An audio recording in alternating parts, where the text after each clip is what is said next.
So friends, আজকে আমি একটা রিফ্রেশিং ড্রিঙ্ক বানাবো। আমরা বাইরের থেকে এখন এলাম, তার জন্য গলাটা খুব শুকিয়ে আছে। এটাকে এখন শীতল করার জন্য আমাকে জিনিস বানাবো। তো তোমরা সেটাকে দেখো আর দেখে বলো কেমন হলো জিনিসটা, আর আমরা খেয়ে বলো কেমন হলো।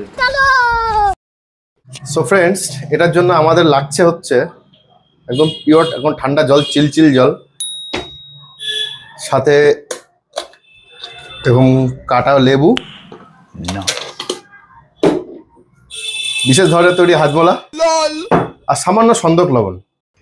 ওকে, তো ফার্স্টে আমরা হাজমোলাটাকে হাতে নিয়ে এইভাবে ভেঙে ভেঙে দেবো যাতে ইজিলি এটা মিশে যেতে পারে, এবং তার সাথেই দিয়ে দেবো আস্তে আস্তে সেই কেটে রাখা লেবুগুলো, এবং লেবুর যে রসগুলো আমরা এমনভাবে নিংড়ে নেবো যাতে একটু যাতে না বাঁচে, জানেন তো, পয়সা দিয়ে কেনা।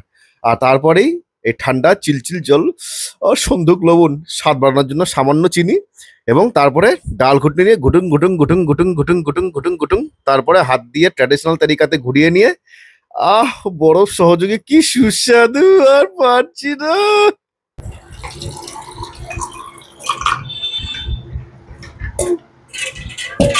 চিয়ার্স।